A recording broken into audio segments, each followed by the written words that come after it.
Hello students, I am your maths teacher. आज हम अपना मैथ्स का चैप्टर नंबर 10 करेंगे, algebraic expressions. So let's start the chapter. Algebraic expressions, इसमें क्या पढ़ेंगे हम? अलजेब्राइक एक्सप्रेशन को फॉर्म करना सीखेंगे, उनके टर्म्स के बारे में पढ़ेंगे, फैक्टर्स आइडेंटिफाई करेंगे, कोफिशिएंट देखेंगे टर्म्स का, लाइक और अनलाइक टर्म्स में डिफरेंशिएट करेंगे। फिर हम और various types of algebraic expressions देखेंगे, उनकी वैल्यू कंप्यूट करना हम सीखेंगे। इंट्रोडक्शन। क्लास 6 में हम ऑलरेडी इंट्रोड्यूस कर चुके हैं इस कॉन्सेप्ट को, variables, constant, simple algebraic expression, इन सबको हम समझ चुके हैं। वी हैव आल्सो सीन, हमने ये भी देखा कि एक्सप्रेशन का यूज करके हम कैसे पजल्स और प्रॉब्लम सॉल्व कर सकते हैं। ये सेंट्रल कॉन्सेप्ट जो अलजेब्रा का है वो क्या एक्सप्रेशन है। ये वर्ड अलजेब्रा कहाँ से डराइव हुआ है? अरेबिक वर्ड से डराइव हुआ है जिसको हम बोलते हैं algebra, and this word comes from the book treatise written in the year 830 AD by the famous medieval Persian mathematician Muhammad ibn Musa al Khwarizmi. तो इस चैप्टर में हम अलजेब्रिक एक्सप्रेशन कैसे बनते हैं उसके बारे में पढ़ेंगे, और उसको कैसे कंबाइन करके हम कैसे यूज कर सकते हैं ये हम देखेंगे। अलजेब्रिक एक्सप्रेशन, अलजेब्रिक एक्सप्रेशन क्या है? आइडिया है जिसमें हम नंबर्स को लेटर्स, अल्फाबेट्स, इन सब की हेल्प से एक्सप्रेस करते हैं, उनकी एक्चुअल वैल्यू को यूज करे बिना। तो basics of algebra taught us, क्या सिखाया बेसिक्स ऑफ अलजेब्रा ने? कैसे हम अननोन वैल्यू को एक्सप्रेस करते हैं इन लेटर्स की हेल्प से, एक्स वाई से, a b c p q r, इनकी हेल्प से, और इनको हम वेरिएबल्स बोलते हैं। A symbol having a fixed numerical value, वो सिंबल जिसकी फिक्स्ड न्यूमेरिकल वैल्यू होती है, जो चेंज नहीं होगी, उसको हम कांस्टेंट बोलते हैं। कॉम्बिनेशन ऑफ कांस्टेंट और वेरिएबल, कांस्टेंट और वेरिएबल का जो कॉम्बिनेशन है, कनेक्ट होता है एक फंडामेंटल ऑपरेशन के थ्रू। ये सारे ऑपरेशंस होते हैं जिनको अलजेब्रिक एक्सप्रेशन बोलते हैं। फॉर एग्जाम्पल 2x प्लस 1, ये एक एक्सप्रेशन है जिसमें वेरिएबल क्या है? x। सर्टेन एक्सप्रेशन ऐसे ही हम और भी एक्सप्रेशन यहाँ पे ये बना सकते हैं। अब कुछ और एक्सप्रेशन अगर हम देखें, ये एक्सप्रेशन एक्स स्क्वायर ऑब्टेन हुआ है, कैसे? x को x से ही मल्टीप्लाई करके एक्स स्क्वायर मिला हमें। अब 2xy प्लस 9 में पहले हमने xy को मल्टीप्लाई किया, फिर उसको 2 से मल्टीप्लाई किया, और फिर हमने उसमें 9 ऐड किया, तब हमें ये एक्सप्रेशन। 7x स्क्वायर माइनस 1 में पहले हमने एक्स स्क्वायर ऑब्टेन किया, फिर उसमें 7 से मल्टीप्लाई किया, फिर उसमें से हमने 1 सब्ट्रैक्ट किया। टर्म्स ऑफ एन एक्सप्रेशन, तो अलजेब्रिक एक्सप्रेशन में काफी डिफरेंट पार्ट्स होते हैं जो इन साइन से सेपरेटेड होते हैं, जिनको हम टर्म्स बोलते हैं एक्सप्रेशन का। फॉर एग्जाम्पल ये एक एक्सप्रेशन है, तो इसमें 5x, 7xy एंड माइनस के 3 टर्म्स है इस expression. Multiplication and division operators, multiplication और डिवीजन ऑपरेटर सेपरेट नहीं करते हैं टर्म्स को, लेकिन एडिशन और सब्ट्रैक्शन करते हैं separate. For example x y या एक्स बाय वाई, ये एक ही टर्म है, लेकिन x plus y and x minus y ये 2 टर्म्स है। फैक्टर्स क्या होते हैं टर्म के? Algebraic expression 5x square minus 2xy, इसमें 2 टर्म्स हैं, 5x square and minus 2xy। 5x square क्या है? प्रोडक्ट है 5x एंड x का, तो हम बोलेंगे कि 5x एंड x क्या है? फैक्टर्स हैं इस टर्म के 5x स्क्वायर के। ऐसे ही एक टर्म है माइनस 2xy, तो इसके फैक्टर्स क्या है? माइनस 2x एंड y, तो ये क्या हो गए? ये इसके प्रोडक्ट ऑफ फैक्टर्स हो गए। अब इनको हम ट्री डायग्राम से भी शो कर सकते हैं। तो ये एक्सप्रेशन है हमारे पास, हमने इस पहले टर्म्स देखे, टर्म्स हो गए इसके 2x स्क्वायर वाई और माइनस 7। ये और फैक्टराइज नहीं होगा, पर इसके ये हमारे पास यहाँ पे 4 फैक्टर्स। इसको रिप्रेजेंट करना है हमें ट्री डायग्राम से। पहले हमने यहाँ पे टर्म्स लिखी, फिर हमने इनके प्रोडक्ट्स ऑफ फैक्टर्स वो देखे, और यहाँ पे फैक्टर्स लिखे। अब इस एक्सप्रेशन को करेंगे, पहले हमने इसके यहाँ पे देखे 2 टर्म्स हैं, और फिर इनके हमने फैक्टर्स लिखे। इन द ट्री डायग्राम में we have used dotted lines, dotted lines हमने यूज करें for factors and continuous lines for terms. Continuous line use करिए टर्म्स के लिए, और डॉटेड लाइन यूज करिए हमने फैक्टर्स के लिए। Coefficients, each term of an expression is the product of its factor. Coefficient क्या है? हर टर्म जो है एक्सप्रेशन का, वो कैसे बना है? उसके प्रोडक्ट्स से बना है, फैक्टर्स के। तो फैक्टर्स न्यूमेरिकल भी हो सकते हैं, अलजेब्रिक यानी वेरिएबल्स भी हो सकते हैं। तो न्यूमेरिकल फैक्टर जो होता है टर्म का, वो न्यूमेरिकल कोफिशिएंट या सिंपली कोफिशिएंट कहलाता है उस टर्म का। फॉर एग्जाम्पल -15xy में -15 क्या है? कोफिशिएंट है इस टर्म का, या हम बोल सकते हैं -15 कोफिशिएंट है xy का। When the coefficient of term is +1, जब किसी टर्म का कोफिशिएंट +1 होता है तो हम उसको मेंशन नहीं। फॉर एग्जाम्पल 1x को हम सिंपली x लिखते हैं, 1a² b² को सिंपली a² b² लिखते हैं। लेकिन अगर कोएफिशिएंट -1 होता है तो नेगेटिव साइन हम इंडिकेट करते हैं। -1x को हम -x लिखेंगे, -1a² b² को हम -a² b² लिखेंगे।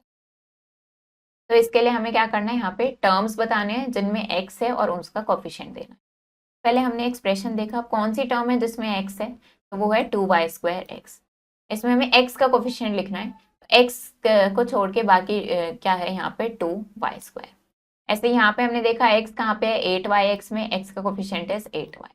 ऐसे हम इनके टर्म्स देखेंगे और इसके कोफिशिएंट बता सकते। Like and unlike terms, terms जिनमें सेम लिटरल फैक्टर्स होते हैं, यानी अलजेब्रिक फैक्टर्स जिनके सेम होंगे वो लाइक टर्म्स कहलाएंगी। They contain the same power of same variable, उसमें सेम वेरिएबल की सेम पावर्स होती हैं। They can have different numerical coefficients, numerical coefficients different हो सकते हैं, तो ये लाइक टर्म्स होती हैं। फॉर एग्जाम्पल यहाँ पे हमारे पास 18xy minus 2xy and xy, ये लाइक टर्म्स हैं क्योंकि इसमें वेरिएबल क्या आ रहा है, x और y, और दोनों ही वेरिएबल की मैक्सिमम पावर यहाँ पे 1 है हर केस में, तो ये हमारे लाइक टर्म्स हैं। ऐसे यहाँ पे ये क्या है, हमारे लाइक टर्म्स हैं। अब वो टर्म्स जिनके अलजेब्रिक फैक्टर्स डिफरेंट होते हैं वो अनलाइक टर्म्स कहलाती हैं, जैसे 2x एंड 3y, तो यहाँ पे x है, यहाँ पे y है, ये क्या है, अनलाइक टर्म। तो अब ये चेक करना है कि टर्म्स लाइक है या अनलाइक है, हम क्या करते हैं, पहले हम न्यूमेरिकल कोफिशिएंट्स को इग्नोर करेंगे, अलजेब्रिक पार्ट को कंपेयर करते हैं। तो variables in the term must be same, पहले तो वेरिएबल सेम होने चाहिए, अगर वो सेम है तो फिर उसके बाद उनकी पावर्स भी सेम होने। The order in which variables are multiplied, अब जिस ऑर्डर में वेरिएबल को मल्टीप्लाई करते हैं वो इमटेरियल। फॉर एग्जाम्पल xy करें या yx करें, दोनों ही लाइक टर्म्स कहलाएंगे। अब देखते हैं monomial, binomial, trinomial and polynomial. Monomial क्या है, वो अलजेब्रिक एक्सप्रेशन जिसमें सिर्फ एक टर्म हो, 3x², 2xy या 9, सिर्फ एक टर्म है तो मोनोमियल। बायनोमियल में क्या होता है, 2 टर्म्स होती हैं, ट्राइनोमियल में 3 टर्म्स होंगी, और पॉलिनोमियल में 3 से ज़्यादा टर्म्स होंगी। एन अलजेब्रिक एक्सप्रेशन विद 1 और मोर टर्म्स, वो एक अलजेब्रिक एक्सप्रेशन जिसमें एक से ज़्यादा टर्म्स हैं, with variable whose powers are positive integers, power positive integer हो तो ये पॉलिनोमियल होगा। तो ऊपर ये जितने भी हमने एक्सप्रेशन पढ़े, मोनोमियल, बायनोमियल, ट्राइनोमियल, ये सब भी क्या है, पॉलिनोमियल, और इनसे ज़्यादा पावर के भी पॉलिनोमियल। तो अब आपको बताना है कि ये लाइक हैं या अनलाइक टर्म्स हैं। यहाँ पे हमारे पास क्या है, 6 एंड 99 कॉन्स्टेंट्स हैं तो लाइक टर्म्स हैं। यहाँ पे हमारे पास है -4x एंड 3/2x, तो हमने इसके फैक्टर्स देखे। अब क्योंकि यहाँ पे इसमें सेम वेरिएबल आ रहा है x, तो ये लाइक टर्म्स हैं। यहाँ पे हमने देखे क्योंकि वेरिएबल फैक्टर्स डिफरेंट है, यहाँ पे a b है, यहाँ पे a b b है, तो ये क्या होगी, अनलाइक टर्म्स हो गई। ऐसे यहाँ पे फैक्टर्स डिफरेंट है, एक में x है एक में y है, अनलाइक टर्म्स है। यहाँ पे xy है, यहाँ पे yx है, तो ये कैसे हो गए, like terms. Change the following statement, अब इस स्टेटमेंट को आपको अलजेब्रिक एक्सप्रेशन में कन्वर्ट कर। Given the algebraic expression in the following cases, आपको वेरिएबल्स, कांस्टेंट और अरिथमेटिक ऑपरेशन को यूज करके इनको लिखना है। 5 less than the product of x and y², x और y² का प्रोडक्ट करना है पहले, तो ये क्या हो गया, xy², ये इसका प्रोडक्ट हो गया, और उसमें से 5 लेस तो -5। 6 एडेड, 6 ऐड करना है to the difference of x and 2y, x और 2y के डिफरेंस में क्या करना है, हमें 6 को ऐड करना। The number m multiplied by itself, तो m को क्या करना है, खुद से मल्टीप्लाई करना है, ऐसे इसके लिए आप लिख सकते हैं। अब यहाँ पे आपको क्या करना है, टर्म्स आइडेंटिफाई करने हैं, फिर उनके फैक्टर्स बताने हैं। कैसे करना है, ट्री डायग्राम का यूज करके। तो हमारे पास क्या है, x² minus y, x² minus y, ये हमारा एक्सप्रेशन है। सबसे पहले हम यहाँ पे टर्म्स देख लेते हैं, तो ये टर्म हो गई x², यहाँ पे हो गया y, ये क्या है, हमारी टर्म्स हो गई। अब हमें क्या करना है, इनके फैक्टर्स बताने हैं। तो इसके फैक्टर क्या हो जाएंगे, ये हो जाएगा x एंड x, और यहाँ पे ये सिंपल y ही रहेगा। इसी तरीके से अब नेक्स्ट हमारे पास क्या है, 2x² y प्लस zx, इसके देखते हैं, 2x² y प्लस zx, ये एक्सप्रेशन गिवन है। पहले हम इसके टर्म्स लिखेंगे, यहाँ पे हम इसके टर्म्स लिख लेंगे, ये क्या हो जाएगी, 2x² y, और यहाँ पे हो जाएगा zx। अब क्या करना है, अब हमें इसके फैक्टर्स लिखना है। तो इसके फैक्टर क्या हो जाएंगे, एक तो 2 हो जाएगा, x हो जाएगा, x एंड y, इसका फैक्टर में z हो जाएगा एंड x हो जाएगा। तो इस तरीके से हम ट्री डायग्राम बना सकते हैं। नेक्स्ट हमें क्या करना है, अब इनके न्यूमेरिकल कोफिशिएंट लिखने हैं हर टर्म का इन एक्सप्रेशन में अदर देन दी कांस्टेंट। तो अब अगर हम यहाँ पे देखें, हमारे पास क्या है, 2 - 5p², तो यहाँ पे 2 तो कांस्टेंट है, इसको हमें नहीं लिखना है। नेक्स्ट हमारे पास टर्म क्या है, -5p², ये हमारे पास टर्म है। अब इसका न्यूमेरिकल कोफिशिएंट क्या है, न्यूमेरिकल कोफिशिएंट हो गया इसका -5। ऐसे अगर यहाँ पे हम देखें तो एक टर्म है हमारे पास 6a और एक टर्म है हमारे पास -ab। तो 6a का न्यूमेरिकल कोफिशिएंट क्या है, 6 है। -ab का न्यूमेरिकल कोफिशिएंट क्या है, -1 है। तो इस तरीके से आपको ये बताने हैं।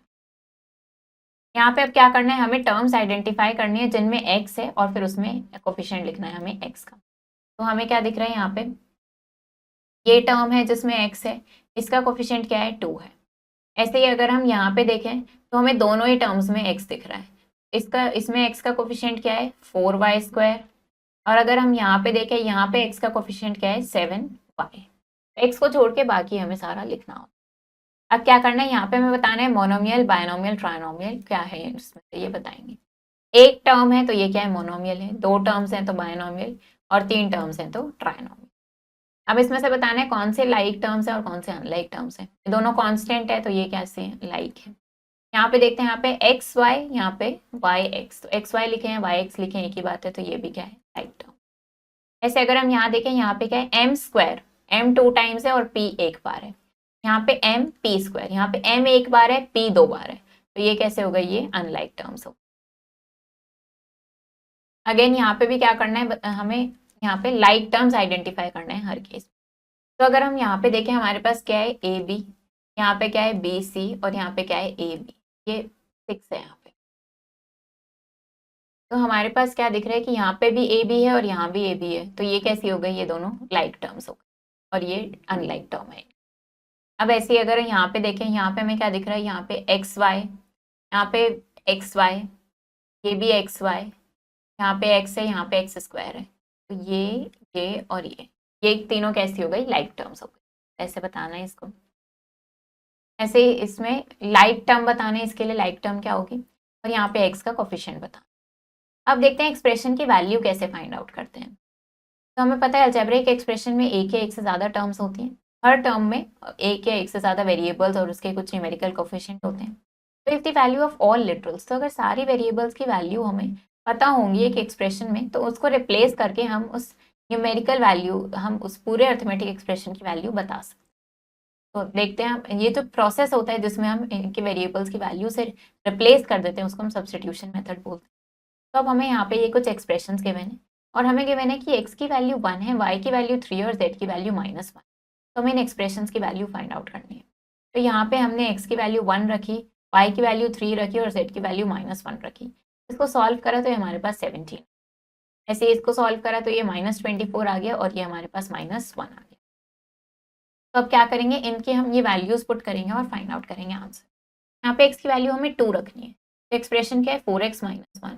x की जगह 2 रखेंगे, -1। 4 × 2 इज 8, 8 - 1 कितना हो गया, 7 आ गया। तो इस एक्सप्रेशन की वैल्यू क्या आ गई, 7 आ गई। ऐसे अगर यहाँ पे देखें तो यहाँ पे x की जगह 2 पुट करना है, -2 - 1, ये कितना हो जाएगा, -3। ये हमारे पास इस एक्सप्रेशन की वैल्यू आ गई। अब यहाँ पे हमें p1 गिवन है, q -1 गिवन है। इसकी वैल्यू निकालते हैं। p की जगह क्या रखेंगे, 1 स्क्वायर, और यहाँ पे q की जगह -1 का स्क्वायर। ये कितना आ जाएगा, 1 + 1 दैट इज 2 आ गया। इस एक्सप्रेशन की वैल्यू 2 आ गई। ऐसे ये निकाल सकते हैं। अब यहाँ पे x की वैल्यू -5 रख के इन एक्सप्रेशन की वैल्यू निकालनी है। तो ये हो जाएगा 2 × -5 + 7। ये कितना हो जाएगा, -10 + 7 दैट इज इक्वल टू, ये इसकी वैल्यू आ जाएगी -। ऐसे ही निकाल सकते हैं।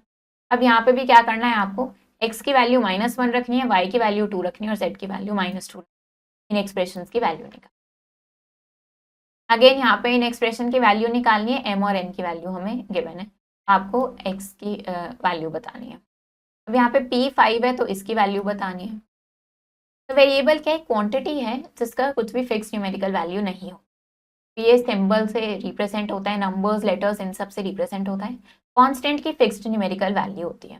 तो कॉम्बिनेशन जिसमें वेरिएबल्स और कांस्टेंट्स होते हैं, तो ये इन ऑपरेशंस की हेल्प से इनको भी हम इसमें कनेक्ट कर देते हैं, तो अलजेब्रिक एक्सप्रेशन। एक्सप्रेशन टर्म्स से मिलकर बने होते हैं और टर्म्स मिलकर क्या बनता है, एक्सप्रेशन बनता है। फॉर एग्जाम्पल ये हमारे पास एग्जाम्पल, कॉन्स्टेंट और variable whose product make a term, जिसके प्रोडक्ट से टर्म बनती है उसको हम फैक्टर्स बोलते हैं। Numerical factor of a variable term coefficient होता है। तो टर्म्स जिसमें सेम अलजेब्रिक फैक्टर्स होते हैं वो लाइक टर्म्स होते हैं और जिसमें डिफरेंट होते हैं वो अनलाइक टर्म। तो एक्सप्रेशन जिसमें सिर्फ एक टर्म होगा वो मोनोमियल, 2 टर्म्स होंगे तो बाइनोमियल, 3 टर्म्स होंगे तो ट्राइनोमियल, और ये सारे 2 या 2 से ज़्यादा टर्म्स वाले सब क्या होते हैं, polynomial. Value of algebraic expression किस पे डिपेंड करती है, कि जिन वेरिएबल्स की वैल्यू से वो फॉर्म हो रही है। तब आपको यहाँ पे ये एक्सप्रेशन सॉल्व करना है, एक्स और वाई की वैल्यू गिवन है। अब यहाँ पे आपको क्या करना है, इसको आपको अलजेब्रिक एक्सप्रेशन की फॉर्म में लिखना है। देन इसमें x की वैल्यू 2 पुट करके सॉल्व करना है। यहाँ पे नंबर ऑफ टर्म्स बतानी है, इसमें y का कोफिशिएंट बताना है, यहाँ पे x और y की वैल्यू पुट करके आंसर बताना है, x क्यूब का कोफिशिएंट बताना है, इसको आपको सॉल्व करके बताना है, इस स्टेटमेंट को अलजेब्रिक एक्सप्रेशन में एक्सप्रेस करना है, ये बताना है ये कौन सा टाइप ऑफ है, ये मोनोमियल है, बाइनोमियल है, ट्राइनोमियल। यहाँ पे p इक्वल्स टू -10 पुट करके सॉल्व करना है, तो इसकी वैल्यू फाइंड आउट करनी है, इसे सिंप्लीफाई करना है, और ऐसे इन एक्सप्रेशंस को आपको सॉल्व करना है, इन क्वेश्चंस को सॉल्व करना है। तो ये चैप्टर हमारा फिनिश हो गया है। आई होप आपको ये चैप्टर समझ आया होगा। आप इसको प्रैक्टिस करो अच्छे से। हम मिलेंगे नेक्स्ट वीडियो में। Thank you and have a nice